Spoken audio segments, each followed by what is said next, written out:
মার্কিন নৌবাহিনীর হামলায় ভারতের 3 জন নাবিকের মৃত্যু হয়েছে, সেটা আপনারা জানেন। সে নিয়ে ভারত কি প্রতিক্রিয়া দিয়েছে, বিদেশমন্ত্রী এস জয়শঙ্কর কি প্রতিক্রিয়া দিয়েছেন সেটাও আপনারা জানেন। এ নিয়ে বিরোধীরা অনেক সমালোচনা করেছে যে ভারতের পক্ষ থেকে যে ধরনের প্রতিক্রিয়া হওয়া উচিত ছিল সেই ধরনের প্রতিক্রিয়া হয়নি।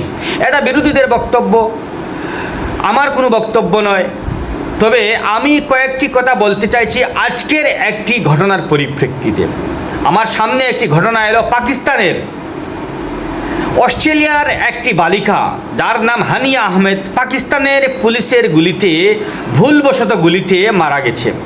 এ নিয়ে অস্ট্রেলিয়ার প্রধানমন্ত্রী অ্যান্টনি আলবানিজ যে প্রতিক্রিয়া দিয়েছেন সেই প্রতিক্রিয়া শুনে আমি তাহাকে স্যালুট জানাচ্ছি যে পাকিস্তানের মতো একটি সন্ত্রাস দীর্ণ একটি দেশে বা দেশের প্রধানদের এমন কঠোর হুঁশিয়ারি একমাত্র দম থাকলেই দেওয়া যায়, যে দমটা আমাদের বিদেশমন্ত্রী এস জয়শঙ্কর দেখিয়েছেন, কিন্তু তার প্রতিক্রিয়া দিচ্ছে বিরোধীরা। এবার আসি আসল কথায়। কি কথা? অস্ট্রেলিয়ার যে বালিকাটি পাকিস্তানের পুলিশের গুলিতে মারা গেছে, নিহত হয়েছে, সেই বালিকাটির নাম হচ্ছে হানিয়া আহমেদ। পাকিস্তানি বংশোদ্ভূত কিন্তু নাগরিক অস্ট্রেলিয়ার, কিন্তু তারপরও দায় এড়াতে পারেননি অস্ট্রেলিয়ার প্রধানমন্ত্রী। তার দরদ রয়েছে, তার দেশের একজন নাগরিকের প্রতি তার কোনো দায়িত্ববোধ, কোনো দায়িত্বশীলতা রয়েছে, সেটাই তিনি প্রমাণ করে দিয়েছেন। তিনি কঠোর ভাষায় পাকিস্তানকে জানিয়ে দিয়েছেন যে এটা কিভাবে হলো, এটা কিভাবে হলো এটা জানতে চাই। তিনি বলেছেন যে এই ঘটনার স্বচ্ছ তদন্ত চাই, আশা করি স্বচ্ছ তদন্ত হবে। তিনি এরকম কঠোর হুঁশিয়ারি দিয়েছেন। সঙ্গে সঙ্গে পাকিস্তানের যে পুলিশের গুলিতে হানিয়ার মৃত্যু হয়েছে সেই পুলিশকে হেফাজতে নেওয়া হয়েছে, পুলিশ হেফাজতে নেওয়া হয়েছে, তার সঙ্গে জড়িত অন্যান্য পুলিশ কর্মী ধরে নেওয়া হয়েছে। যদিও ভুলবশত ঘটনাটি ঘটেছে বলে পাকিস্তান পুলিশের দাবি। তারা বলছে যে হানিয়ার পরিবার ডাকাতদের আক্রমণে পড়েছিল, সঙ্গে সঙ্গে তারা পুলিশের সঙ্গে যোগাযোগ করে পুলিশ তড়িঘড়ি সেখানে যায় এবং হানিয়াদের গাড়ির দ্রুততা দেখে, তো স্পিডের হানিয়াদের গাড়ি যাচ্ছে দেখে ডাকাতরা ভাগছে বলে, ডাকাতরা পালাচ্ছে বলে এই গাড়িতেই হামলা চালানো হয়, এই গাড়িতেই গুলি করা হয় এবং সেই গুলিতেই হানিয়ার মৃত্যু হয়। কিন্তু অস্ট্রেলিয়ার প্রধানমন্ত্রী অ্যান্টনি আলবানিজ কিন্তু ছেড়ে কথা বলেননি। তিনি কঠোরভাবে বলে দিয়েছেন তদন্ত হোক, এর তদন্ত হোক এবং এই তদন্তে স্বচ্ছতা দাবি রাখছি, সত্যতা দাবি করছি, আশা করছি যে এই তদন্তে স্বচ্ছতা বেরিয়ে আসবে। আর তার এই প্রতিক্রিয়ার সঙ্গে সঙ্গে পাকিস্তানের এই পুলিশকর্মী, এই পুলিশকে হেফাজতে নেওয়া হয়েছে। এবার আসি ভারতীয় 3 নাবিকের মৃত্যু নিয়ে।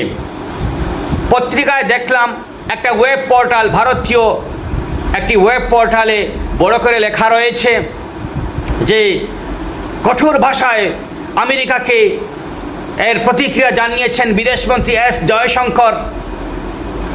আমি ঢুকলাম, আমি ক্লিক করলাম, লিঙ্কে ক্লিক করে ঢুকলাম। বিদেশমন্ত্রী নিন্দা জানিয়েছেন, প্রতিবাদ করেছেন। প্রতিবাদ করেছেন কথায় নয়, শব্দে প্রতিবাদ করেছেন। মানে প্রতিবাদ শব্দটা উল্লেখ আছে যে আমরা এই ঘটনার প্রতিবাদ করছি, নিন্দা করছি। পারস্য উপসাগরে এ ধরনের ঘটনা সমর্থনযোগ্য নয়, সমর্থনযোগ্য নয়। আমি জানি না ইন্দিরা গান্ধী একথা বলেছিলেন কি না, কিন্তু আমেরিকাকে তিনি নাকি কঠোর ভাষায় বলেছিলেন যে আমেরিকা ভারতের বন্ধু, ঠিক আছে, কিন্তু আমেরিকা ভারতের বস নয়। এরকম প্রতিক্রিয়া দিয়েছিলেন ইন্দিরা গান্ধী। তার এই বক্তব্য এখন সোশ্যাল মিডিয়ায় ঘোরাফেরা করছে। আমি নিজস্ব কোনো মতামত দেব না এখানে, শুধু একথাটা বলতে চাই যে ভারতীয় 3 নাবিকের মৃত্যু হয়েছে, সাধারণ কোনো নাগরিকের মৃত্যু হয়নি। 3 জন নাবিকের মৃত্যু হয়েছে, তাও আমেরিকার আর্মি, নৌবাহিনী কিন্তু তাতে হামলা করেছে এবং 3 জন নাবিক মারা গেছেন। ওই জায়গায় আমরা প্রতিবাদ করছি, নিন্দা জানাচ্ছি, আমরা বলছি যে এটা সমর্থনযোগ্য নয়। এটা প্রতিবাদ, এটা প্রতিবাদের ভাষা। যাই হোক, আমরা আশা করছি আমাদের দেশের প্রধানমন্ত্রী নরেন্দ্র মোদী ফ্রান্সে G7 সম্মেলনে, সামিটে অংশগ্রহণ করতে গেছেন। সেখানে 16 মাস পরে, এতদিন পর 16 মাস পরে, দীর্ঘ 16 মাস পরে আমেরিকার প্রেসিডেন্ট ডোনাল্ড ট্রাম্পের সঙ্গে তিনি দেখা করেছেন। তিনি কি কথা বলেছেন এখনও সেটা সামনে আসেনি। এই দেখুন তিনি কথা বলছেন এই সম্মেলনে। আগামীকাল আধিকারিক স্তরে কথা হবে, আশা করা যাচ্ছে যে ভারতীয় 3 নাবিকের বিষয়েই কথা হবে এবং ভারত তার প্রতিক্রিয়া জানাবে আবারও, এবং আমেরিকা কি রিপ্লাই দেয় সেটাই দেখার অপেক্ষায় রইলাম আমরা।